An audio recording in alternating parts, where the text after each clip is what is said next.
ജീവൽ പ്രശ്നങ്ങളിലെ കരുണാർദ്രമായ ഇടപെടലുകളാണ് 24-നെ പ്രേക്ഷക ഹൃദയങ്ങളോട് ചേർത്ത് നിർത്തിയത്. കൈവിട്ടു പോകുമെന്ന് കരുതിയ ജീവിതയാത്രയിൽ പലർക്കും താങ്ങായി, തണലായി, കരുത്തായി 24 തുടക്കം മുതൽ ഒപ്പം നിന്നു. ഇരുട്ടുമൂടിയ യാഥാർത്ഥ്യങ്ങളിൽ വെളിച്ചം പകർന്ന 24 വാർത്ത പോയ വർഷവും നിരവധി ജീവിതങ്ങൾക്ക് പുതുവഴി തെളിയിച്ചു.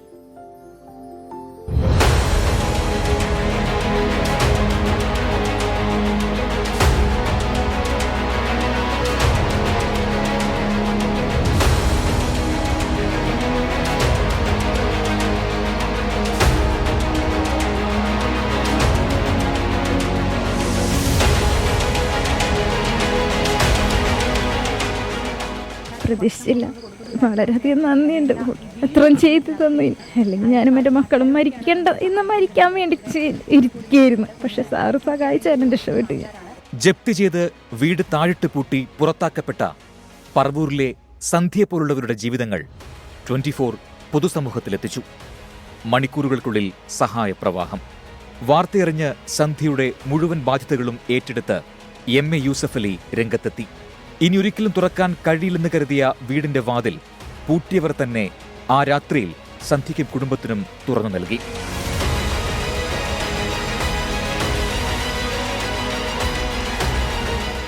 അവർക്ക് പൈസ ചോദിക്കണ്ട, പൈസ കൊടുക്കാനുണ്ടായി കിട്ടണം. ഓരോരുത്തരോ കോടിക്കണക്കിൽ ഉറുപ്പ്യ ചോദിക്കണ്ടല്ലോ. ആ ഉറുപ്പ്യ നാട്ടുകാർ കൊടുത്താൽ എൻ്റെ കുട്ടീനെ കഴിച്ചിലാക്കുമെന്ന് പറഞ്ഞത്.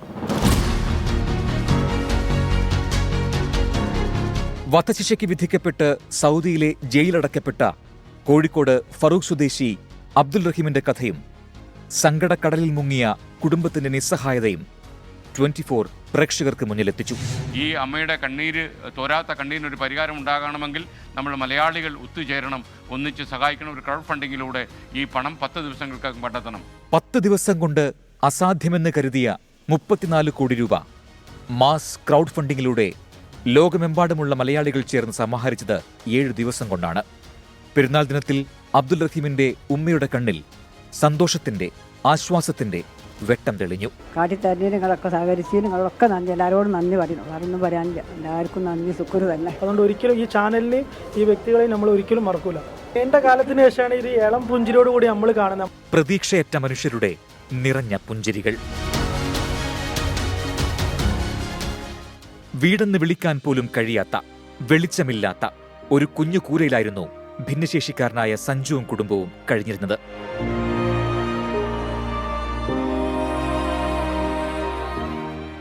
ഞങ്ങൾ ആഗ്രഹിക്കുന്നതെന്ന് വെച്ചാൽ ഞങ്ങൾക്കൊരു കയറി കിടക്കണം വേണം. എൻ്റെ കൊച്ചുങ്ങളായിട്ടുണ്ട് എനിക്ക് കിടക്കണം.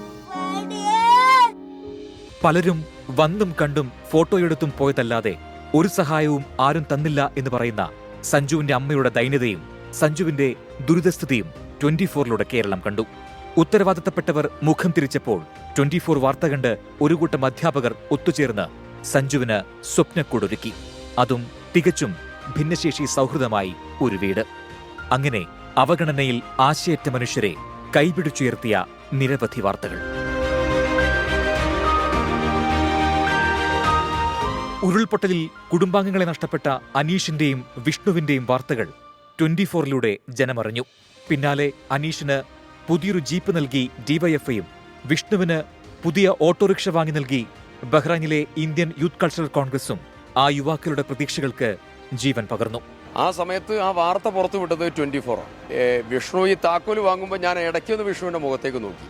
വിഷ്ണുവിൻ്റെ മുഖത്ത് ഒരു ആശ്വാസത്തിൻ്റെ ഒരു തെളിമ, ഒരു ചെറിയതായിരിക്കുന്ന ഒരു പുഞ്ചിരി കണ്ടിട്ടുണ്ട്. അതൊരു തിരിച്ചുവരവിൻ്റെ, അതിജീവനത്തിന്റെ പുഞ്ചിരിയാണ്. ഉള്ളുലഞ്ഞ മനുഷ്യരുടെ വേദനകൾക്ക് സ്നേഹയുറവ പറ്റാത്ത മനുഷ്യരുടെ സഹായത്തോടെ 24 തണലായി. 24 ന്യൂസ് ഈ വാർത്ത പുറം ലോകത്തേക്ക് എത്തിച്ചു. 24 അവസരം സാറിനും 24 ഉൾപ്പെടെ ആ വാർത്ത പുറത്തു കൊണ്ടുവന്നിരുന്നു. വലിയ സഹായം ചെയ്തതിൽ ഒരുപാട് സന്തോഷവും. കഷ്ടപ്പാട് അനുഭവിക്കുന്നവരുടെ നീറുന്ന യാഥാർത്ഥ്യങ്ങൾ വാർത്തകളായി നൽകിയും പരിഹാരമാകും വരെ ഒപ്പം നിന്നും 24 നാടിന്റെ സ്വന്തം ന്യൂസ് ഡെസ്കായി. വിശ്വാസ്യതയുടെ 6 വർഷങ്ങൾ, 6ാം വാർഷിക നിറവിൽ 24.